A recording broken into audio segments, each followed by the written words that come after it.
Hi ladies and gents, Pond here with another video for Rise of Empires, Ice and Fire. Today we're going to be looking at another one of the orange heroes in my orange hero guide. And just before we get into that, please can I just remind everyone if you could like the video, and also if you haven't already, why not click on that subscribe and ring the bell so you can get notifications of whenever I'm dropping videos on the channel, which is daily. So on to today's video. Looking at the hero Orochi. So I'm in my Maverick Pond account. I have Orochi maxed in this account, as you can see. Orochi is one of the 7 original orange heroes who are general heroes. So it's going to work with any of the troop types, whether that's cavalry, footmen or archers. It says here, support heroes. So this hero excels supporting allies, suitable for leading mid or back row squads. I would say actually you want Orochi on your front row squad, and there's a couple of reasons for that we're going to just look at in a second when we go through the skills. So let's look at the skills. Of course, skill 1 is the usual dictator skill, giving the extra 23,100 marching capacity. So the higher the level of your hero and of this skill, the more troops you can put in your squad. Skill 2, Lido. It's a combat skill, effective range of 2, and targets 1 random enemy squad. So if Orochi's on your front row, this will target the front or middle row of the opponent. If you had Orochi in your middle row, this is only going to target the front row. That's not such a bad thing, I guess, focusing damage on the front row.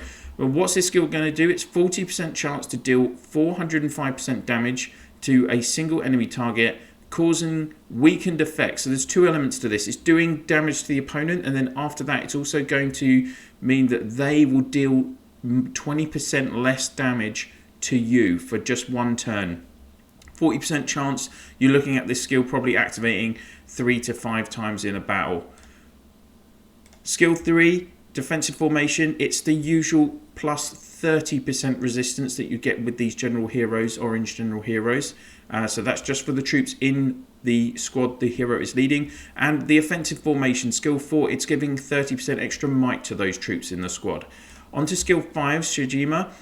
It's a combat skill again, and effective range is 3. This is going to target just the 1 random enemy squad as well, and it's only a 25% chance. So it's really, really low chance. With such a low chance, you're looking at this activating 1 or 2 times in a battle. Sometimes you won't even see it activate at all. And it's going to deal 540% damage, so that's a nice high amount of damage to that 1 enemy squad. And here is the key point. It also causes the silenced effect, unable to use skills for 2 turns. So Orochi is the only hero in the original 7 orange who has the silencing effect. North Rage and Dual Blades have suppression on their 8th skill, but that's only for 1 turn. So this will silence 1 enemy squad for 2 turns, and silencing means that the enemy squad can't activate their skills. That is really key at the early stages of the game, because all of these orange heroes, all of their skills are combat skills, except for Rogue, whose 5th skill is a prep skill, which can't be silenced. But every other hero that you would be up against in the early stages of the game with Orochi, he is able to completely silence them for at least a quarter of the battle, 2 turns. So it's a very good skill, and to be honest, in the earlier stages of the game, before you get to season heroes, etc., Orochi, if he activates Shijima, say twice in the battle, and it targets the back row hero, that can actually be the difference between winning and losing, because you would be stopping your opponent's back row hero using their skills for half of the battle. So that would reduce the damage done to you by a considerable amount. His 6th skill is the HP Awaken skill. So that means it will, of course, give the 250% bonus to that marching figure on skill 1, the dictator skill. And so you're going to need a duplicate medal of Orochi to unlock this 6th skill, the same as every other hero in the game. So it's really key to get that duplicate for Orochi. And this is going to be beneficial in terms of the troop count, because you're going to want to put Orochi on your front row. The reason for that is he does give 10% extra might and resistance, but he also gives an additional 7% HP to his troops. The more HP your troops have, the harder they are to kill. So HP is probably the most critical statistic in the battle dynamics of the game. That, in my opinion, anyway. And then on his 7th skill, he's got Harden, and this is going to give 15% extra HP to all of the squads in your Legion. So for his squad, he's going to get a boost of 22% HP. The only other orange hero that gives that amount of boost is North Rage. So North Rage and Orochi are the number 1 and 2 choices for heroes on your front row at the start of the game, and the reason for that is because they boost the HP so much, the troops are harder to kill.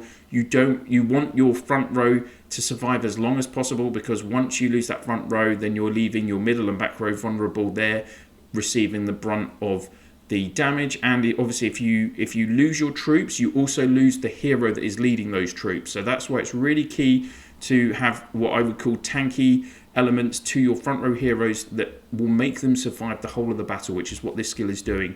His 8th skill, Shaky, apologies if the pronunciation is horrendous. This is also a combat skill, effective range of 2. This will also only target 1 random enemy squad within range, and it's only 30% chance, so you're probably looking at 2 or 3 times in a battle that this will activate. But again, it's common to only see it once or twice. And of course it's possible to maybe see it 4 times, but it just because it is all chance based. But this is going to deal 644% damage to a single enemy target. That's really high level damage at an early point in the game. It's just a shame with Orochi that all of their skills, his skills, are quite low percentage based. So now we're going to have a look at Orochi in action. So if we go to, it's a heroes duel battle that I did in this account, and I actually won this battle. So we've got my Legion, which has got Orochi, Army Breaker and Hurricane in it, and you can see my Orochi is maxed and he got 7 skills, nearly 33,000 kills. And I was up against Yama, Roku, Living Saint combination, which was so it was T9 against T9, but my opponent didn't have any gear on his troops for some reason. So we're going to see 7 skills in this battle. And now there's that skill 8 immediately doing 5,447 kills to the front row on turn 1. So the 8th skill doesn't require any turns of prep. It's just going to activate straight away if it's not silenced or suppressed. And you can see some silencing happening here. That's actually coming from Army Breaker's 5th skill.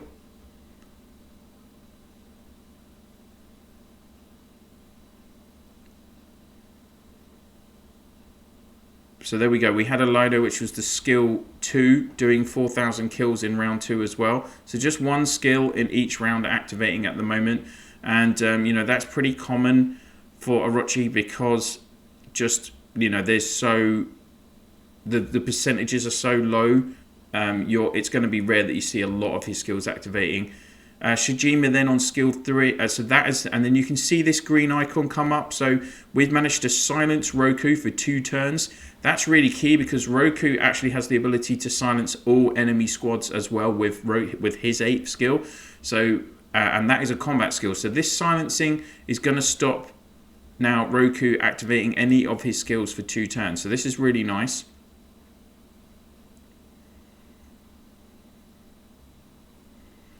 And that silencing on the front row, that is Army Breaker doing that, as I say.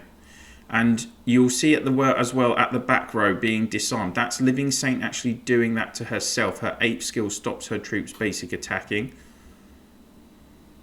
So you saw in turn 4 not a lot going on there.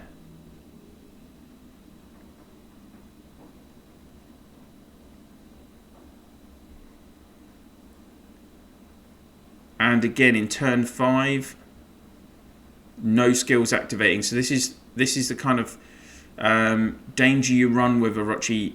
Very inconsistent skill casting through the battle because all of these skills have such low percentages.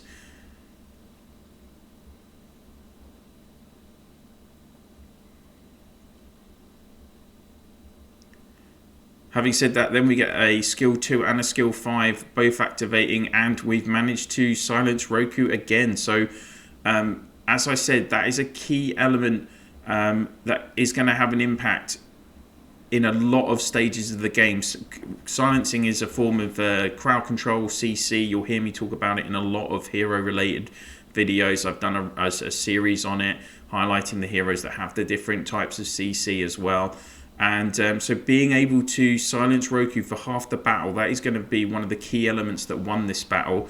You can see now in turn 7, just the one skill, the 8th skill, getting off and doing nearly 6,000 kills. So again, that's a nice amount of damage, particularly, this is against T9 troops. Okay, they don't have any gear, but there's pretty good troops, like pretty good heroes, 2 S3 heroes. So this has been a pretty even battle. And don't forget what I was saying about also the HP. So, there's a Shijima one more time. And now we're silencing Living Saint, which again is really key because most of Living Saint's skills are going to be combat skills. So 76,000, 74,000 on my front row, and Yamaraja is on the opponent's front row. And now it's not actually showing me the figures, but oh yeah, 54,000. So you can see 20,000 troop count different, even though in my squad I had Orochi, who only got off 7 skills, a Hurricane, and an Army Breaker who doesn't have any attacking skills. So we were relying on the skills that we did get off, and also the basic attacks from the troops. But because Orochi has that extra HP, Yama does not have any HP boost. So we basically have 22 extra HP. That's probably about, in earlier stages of the game, that's going to represent about 25% of your total HP. That's going to be the difference. Let's have a look actually at the unit attributes. Even more, there we go, 89% HP compared to only 55% on the opponent. Actually, the opponent is going to be missing out on the equipment bonus. That's where they're missing. So it would have, you can see the difference as well. So I'm getting bonus from equipment, all right, and also, but then 22% from the hero. So that is why so many of my troops survived on that front row compared to the opponents. So that is Orochi in action.